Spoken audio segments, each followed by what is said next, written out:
لبيك اللهم لبيك لبيك لا شريك لك لبيك إن الحمد والنعمة لك والملك لا شريك لك. الحمد لله رب العالمين والصلاة والسلام على سيد الأنبياء والمرسلين أما بعد فأعوذ بالله من الشيطان الرجيم بسم الله الرحمن الرحيم. الحمدللہ حج کا بیان چل رہا ہے اور میں نے آپ کو گزارش کی تھی کہ حج تین طرح کے ہوتے ہیں: حج قران، حج تمتع اور حج افراد. چونکہ ہمارے ہندوستان پاکستان میں زیادہ تر لوگ حج تمتع کرتے ہیں اور باہر کے بھی لوگ کرتے ہیں، یہ نہیں کہ کوئی ہندوستان پاکستان والوں کا خیال کر کے ہم کر رہے ہیں، تو اس لیے پہلے ہم نے کہا کہ حج تمتع کے بارے میں تفصیل ذکر کر دیتے ہیں. پھر چونکہ تقریباً مناسک ایک جیسے ہوتے ہیں تو حج قران حج افراد پہ کلام ہو جائے گا. تو حج تمتع کے اندر یہ ہوتا ہے کہ پہلے آپ صرف عمرے کی نیت کرتے ہیں. احرام جو پہنتے ہیں یہ احرام کی نیت کرتے ہیں، وہ عمرے کے قصد و ارادے سے کرتے ہیں. پھر جب عمرے سے فارغ ہوتے ہیں اس کے بعد آپ حلق وغیرہ کرا کر پابندی سے باہر ہو جاتے ہیں اور حج کا احرام 8 ذو الحجہ کو آپ باندھتے ہیں. تو یہ اسی کی ہم بیان کر رہے تھے اور ہم عمرے کے طریقے پر تھے کہ آپ نے طواف کس طرح کرنا ہے، پورا ہم نے طریقہ بتایا. اس کے بعد طواف کے نوافل اور ملتزم پر حاضری. اس کے بعد جو ہے اگلا کام آپ کو کرنا ہے وہ ہے آب زمزم پینا. نبی کریم صلی اللہ علیہ وسلم نے ارشاد فرمایا کہ منافق تھوڑا آب زمزم پیتا ہے اور مومن پیٹ بھر کر پیتا ہے.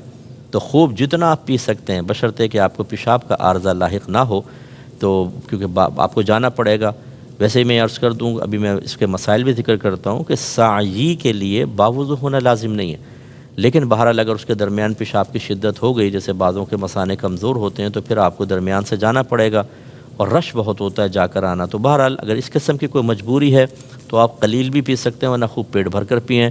اور نبی کریم صلی اللہ علیہ وسلم کا فرمان ذیشان ہے کہ آب زمزم کو جس نیت سے پیا جائے اللہ تعالیٰ اس نیت کو پورا فرما دیتا ہے. یہ مفہوم ہے احادیث کا. تو لہٰذا آپ نیک بننے کی نیت سے پئیں، گناہوں کے کفارے، جنت کے حصول کے لیے. علامہ جلال الدین سیوطی صاحب رحمۃ اللہ علیہ نے فرمایا میں نے اس قصد و ارادے سے آب زمزم پیا کہ میں جتنی بھی کتابیں لکھوں اللہ تبارک و تعالیٰ اسے عوام و خواص میں مقبولیت عطا فرمائے. تو آپ نے 1000 کے قریب چھوٹی بڑی کتابیں لکھی اور سب کے سب مقبول ہوئیں. تو اس لیے آپ یہ اچھی نیت کر سکتے ہیں. اس کے بعد اب آپ کو سعی کرنی ہے. یہ 2 پہاڑیاں ہیں، ایک صفا ایک مروہ، ان کے درمیان آپ کو چلنا ہے، تھوڑا سا دوڑنا ہے. اس کے لیے طریقہ یہ ہوتا ہے کہ پہلے آپ آ کر حجر اسود کا استلام کریں، ٹھیک ہے نا، وہی استلام کر کے اب آپ آ جائیں. پھر آپ پہنچیں صفا پر، وہ آپ کو راستہ بتا دیں گے. جن کو جو نوارد ہوتے ہیں آپ معلوم کریں گے، پتہ چل جائے گا. یہ اپنے قافلے کے ساتھ ہیں تو پرابلم نہیں ہوگی انشاءاللہ.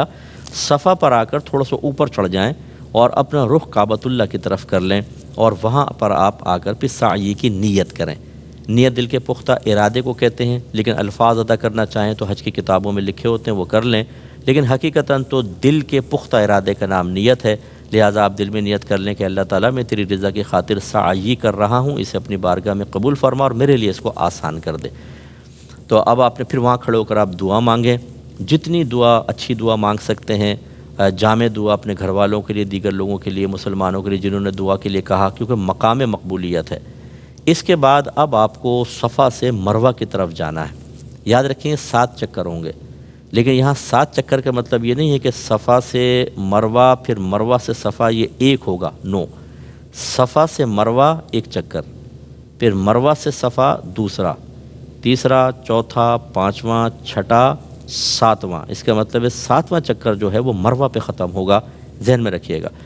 اب آپ نے چلنا شروع کرنا ہے. شروع میں آپ دیکھ لیں کہ تھوڑا سا تو ایسے آپ چلیں گے، پھر ایک گرین ماربل کی پٹی آتی ہے اور دیوار پہ گرین ٹیوب لائٹ لگی ہوئی ہے، اور تھوڑا سا فاصلے پہ دیکھیں گے ایک اور گرین ٹیوب لائٹ لگی ہوئی ہے اور ماربل بھی ہے. ان 2 کے درمیان آپ کو دوڑنا ہے.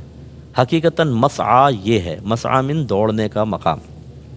ویسے تو آپ کو پورا مروہ تک جانا ہوتا ہے، اس میں مرد جو ہیں وہ مناسب اسپیڈ میں دوڑیں گے.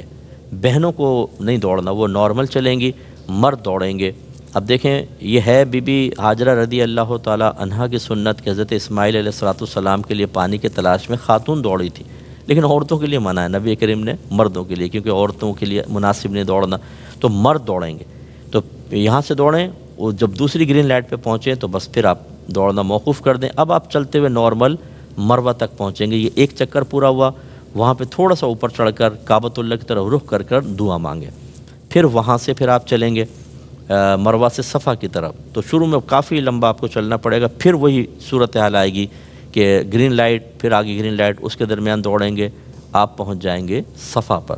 پھر وہاں ویسے دعا مانگیں. اس طرح 7 چکر آپ کمپلیٹ کریں گے. مروہ پہ پہنچ کر دعا مانگ کے آپ سعی سے فارغ ہو گئے. اس کے بعد اب حلق یا قصر کروانا ہوگا. جو حضرات اپنے گھر سے ہی, جیسے میں نے مشورہ دیا تھا کہ مرد حضرات گھر سے ہی حلق کروا کے چلے جائیں تو بال ٹوٹنے اور گرنے کی مشقت سے بچیں گے, جرمانے لازم نہیں ہوں گے. تو اب وہ بال چاہے کتنے چھوٹے چھوٹے ہوں, اسی پہ اس طرح پھیر لیں تو آپ کا یعنی سیفٹی ریزر وغیرہ پھیر لیں تو وہ حلق ہو جاتا ہے اگر بال نہ ہوں تو. اور ہیں تو پھر آپ افضل ہے کہ پورے مرد جو ہیں پورے سر کے بال صاف کروائیں, کہ نبی کریم صلی اللہ علیہ وسلم نے حلق کرنے والوں کے لیے 3 دفعہ دعا فرمائی ہے, اور قصر کرنے والوں کے لیے اس کے بعد 1 مرتبہ, حلق والوں کے لیے 3 دفعہ دعا. اور فرمایا کہ جب آدمی حلق کرتا ہے تو اس کے ہر بال کے بدلے بروز قیامت اسے نور دیا جائے گا. تو اس لیے اب یہ طریقہ کار صحیح نہیں ہوتا کہ آپ وہاں پہ, میں نے دیکھا ہے کہ ابھی ہمارا مشاہدہ یہ ہوا, عربک لڑکے لڑکیاں کھڑے ہوتے ہیں بدو. آپ جائیں گے بس تھوڑا سا آپ کی ایک زلف کاٹیں گے, چلیں جی آپ احرام کی پابندی سے باہر. کینچیاں ہوتی ہیں, پیسے لے لیتے ہیں, آپ ان پہ نہ جائیے.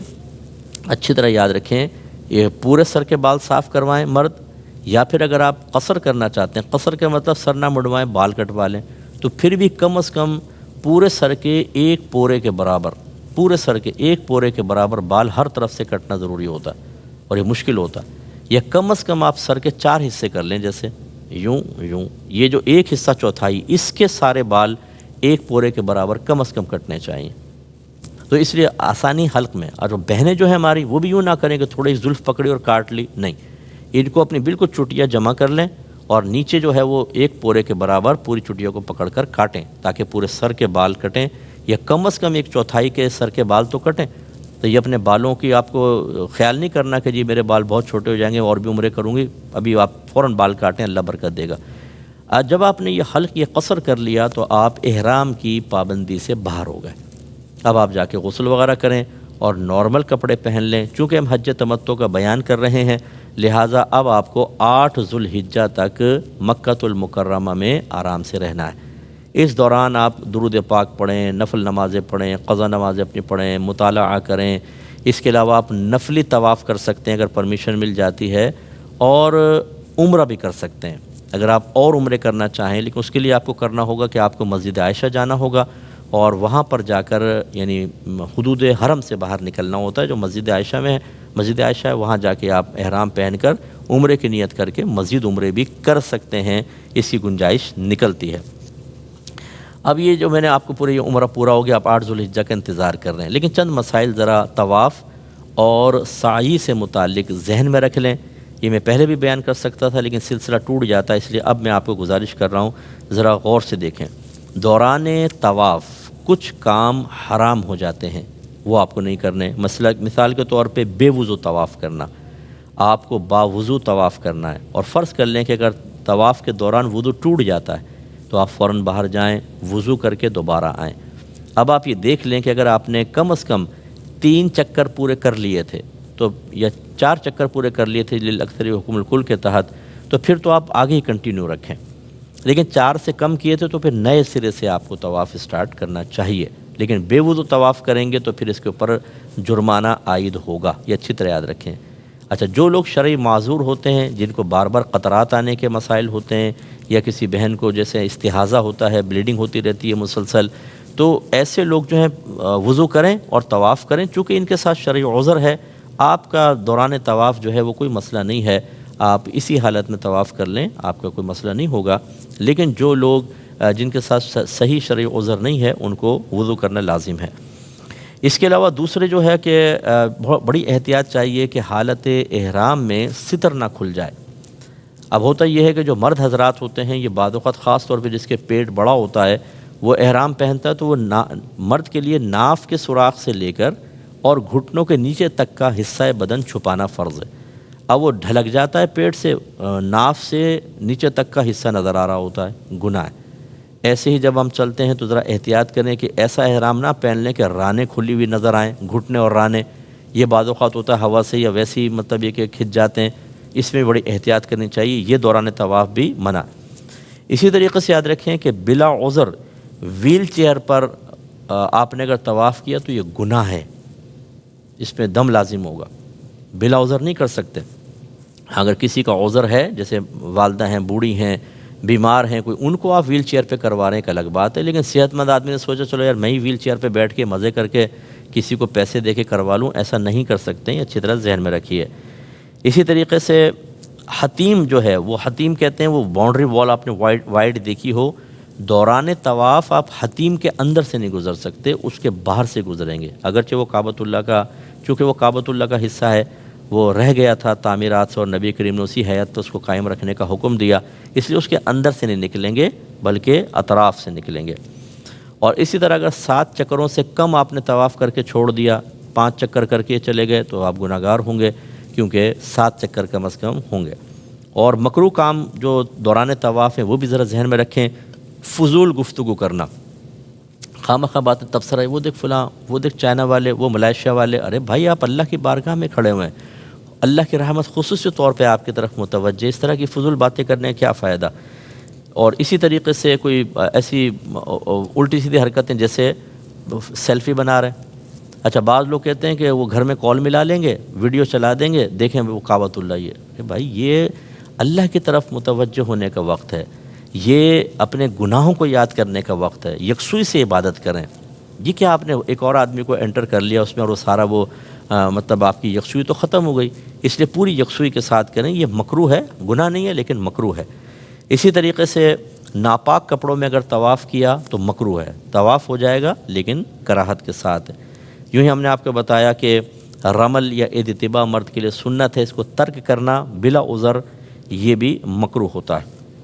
اسی طرح کچھ کھانا پینا بھی حالت طواف میں، یعنی طواف کے دوران مکروہ ہے، گناہ نہیں ہے لیکن مکروہ ہے بہرحال۔ ہاں اگر بہت شدید پیاس لگ رہی ہے، بہت حلق خشک ہو چکا ہے، گرمی بہت شدید ہوتی ہے بعض اوقات، تو تھوڑا بہت 1-2 گھونٹ آپ پانی پی سکتے ہیں۔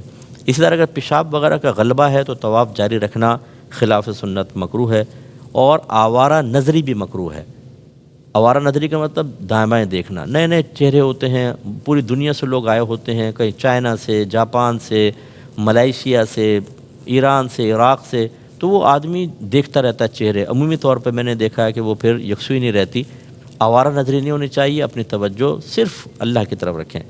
اچھا کعبۃ اللہ کی طرف دیکھنا منع نہیں ہے، میں نے آپ کو پہلے کہا کہ علماء سے اور مفتیان کرام سے مسئلہ معلوم کریں، اگر آپ لوگوں سے معلوم کریں گے ہر ایک اپنی اپنی بولی بول رہا ہوگا، اور یہ بھی میں آپ کو بتا دوں کسی نے 10 حج کیے ہوں اور 50 عمرے کیے ہوں عالم نہیں ہو جاتا۔ یہ کوئی یہ کہے ہم نے تو جی 50 عمرے کیے ہیں ہمیں پتہ ہے کہ کیا کرنا ہے، نو، عمرے کرنے سے علم کا کوئی تعلق نہیں ہے، آپ مفتیان کرام سے معلوم کریں۔ جب آپ طواف کر رہے ہیں اگر کعبۃ اللہ کو دیکھ کے طواف کر رہے ہیں کوئی حرج نہیں، آپ اس طرف نظر کر سکتے ہیں، سینہ نہ پھیرے کعبۃ اللہ کی طرف، طواف ایسے ہی ہوگا، یوں نہیں ہوگا، لیکن آپ دیکھ سکتے ہیں کعبۃ اللہ کو، برکت ہے بہت زیادہ اس کو دیکھنے میں، کیا مسئلہ ہے۔ اور باقی یہ کہ دوران طواف باقی کام جائز ہوتے ہیں، مثلا سلام کرنا، کسی کے سلام کا جواب دینا، پانی اگر پیاس سے پانی پینا، ضرورتاً کلام کرنا، کوئی دینی مسئلہ دریافت کرنا کسی سے، یا کوئی آپ دینی مسئلہ کسی کو بتا دیں، ان کی گنجائش ہے، ٹھیک ہے، تو یہ تھوڑا سا آپ ذہن میں رکھیے۔ اس کے بعد سعی کے بارے میں بھی میں کچھ چیزیں آپ کی خدمت میں ذکر کر دیتا ہوں کہ اس میں بھی آپ کو خیال کرنا ہے۔ سعی میں یہ ہے کہ آپ بیٹھ کر بلا عذر سعی نہیں کر سکتے، یعنی ویل چیئر کے اوپر اگر آپ صحت مند ہیں ویل چیئر پہ نہیں کر سکتے، دم لازم ہو جائے گا، تو آپ کو پیدل ہی کرنے ہوگا۔ بعض اوقات یہ بھی لوگوں نے کیا ہوا ہے، وہ ویل چیئر کیونکہ ہوتی ہیں وہ بنائی ہوئی جگہ اور وہ جلدی جلدی کروا دیتے ہیں تو وہ بیٹھ کے کرنے لگ جاتے ہیں، تھک گئے نہیں طواف کر کے، ہرگز نہیں۔ اگر آپ بیمار ہیں، ضعیف ہیں، کوئی مجبوری ہے ایک الگ بات ہے، ورنہ پھر آپ کو ویسے ہی سعی کرنی ہوگی۔ تو خلاصہ کلام یہ ہے کہ یہ تمام امور آپ ذہن میں رکھیں۔ سعی باوضو کرنا افضل ہوتا ہے، جیسے میں نے بتایا بے وضو بھی ہو سکتا ہے، اور یہ جو مسعی ہے، سعی کا جو مقام ہے، یہ مسجد سے باہر ہے، جب آپ نکلنے لگیں تو باہر تو الٹا قدم باہر رکھ کے اور پھر آپ نکلیں، اور اس طرح آپ نے یہ حلق وغیرہ کروا لیا۔ اب آپ فارغ ہو گئے ہیں عمرے سے، اب آپ کو 8 ذوالحجہ کا انتظار کرنا ہے۔ 8 ذوالحجہ کو دوبارہ اب آپ کو حج کا احرام پہننا ہوگا۔ یہاں تک تو یہ ہم نے تمتع کا بتایا۔ اب ذرا حج قران پر آ جائیں۔ حج قران کرنے والے جو ہیں وہ آئیں گے، آپ کو پتہ ہے حج قران میں حج اور عمرے کا ایک ساتھ اس کی نیت کی جائے گی، وہ بھی عمرہ کریں گے، اور عمرہ کرنے کے بعد وہ احرام کی پابندی سے باہر نہیں ہوں گے۔ سعی کرنے کے بعد حلق یا قصر نہیں کروائیں گے کیونکہ وہ حج کے احرام میں ہیں۔ اب یاد رکھیں جو حج قران کرنے والے بھائی بہن ہیں، جب آپ یہ فارغ ہو جائیں عمرے سے تو ایک آپ نفل طواف کریں، اس کو کہتے ہیں طواف قدوم۔ یہ سنت ہے ان کے لیے، کریں گے تو سنت کی ادائیگی ہوگی، اور چونکہ آپ نے حج کی نیت کی ہوئی ہے اس میں آپ اتباع بھی کر لیں، رمل بھی کر لیں، اور اس کے بعد بھی آپ سعی کر لیجئے گا اس نیت کے ساتھ کہ طواف الزیارہ کی سعی میں پہلے کر رہا ہوں۔ تو فائدہ یہ ہوگا کہ 10 ذو الحجہ کو جو آپ نے طواف الزیارہ کرنا ہے اس میں اتباع، رمل یا یہ سعی کی حاجت نہیں رہے گی۔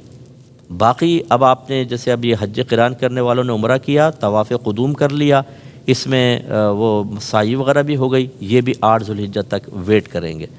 تیسرا حج افراد کرنے والے تھے، میں نے آپ کو بتایا تھا، وہ ڈائریکٹ حج کا احرام پہنتے ہیں، عمرے کی نیت نہیں کرتے۔ ان کے لیے سنت یہ ہے کہ پہلے آ کے یہ طواف کریں گے، اس کو طواف قدوم کہتے ہیں، ان کے لیے بھی سنت ہے۔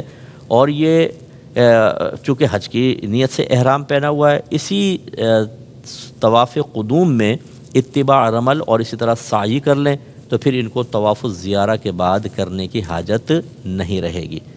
باقی رہے حج تمتع والے، انہوں نے تو عمرے کا طواف کیا تھا، ان کے لیے میرا مشورہ ہے جب 8 ذو الحجہ کو آپ حج کا احرام پہنیں گے تو حج کا احرام پہننے کے بعد ایک نفلی طواف کیجئے گا، اور اس نفلی طواف میں وہی اتباع بھی کر لیں، رمل بھی کر لیں، اور اس کے بعد سعی کر لیں، کیونکہ ان کے لیے تو طواف قدوم نہیں ہوتا، ان کے لیے عمرہ ہے۔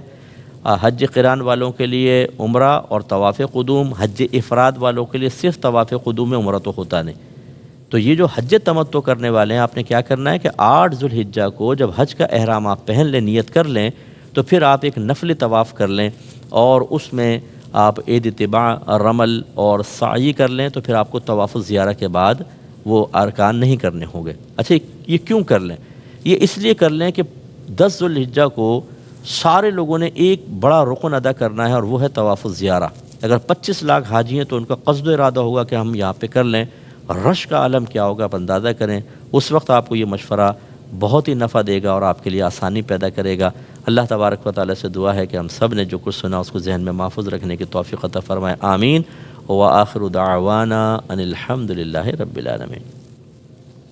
لبيك اللهم لبيك لبيك لا شريك لك لبيك إن الحمد والنعمة لك والملك لا شريك لك لبيك اللهم لبيك لبيك لا شريك لك لبيك إن الحمد والنعمة لك والملك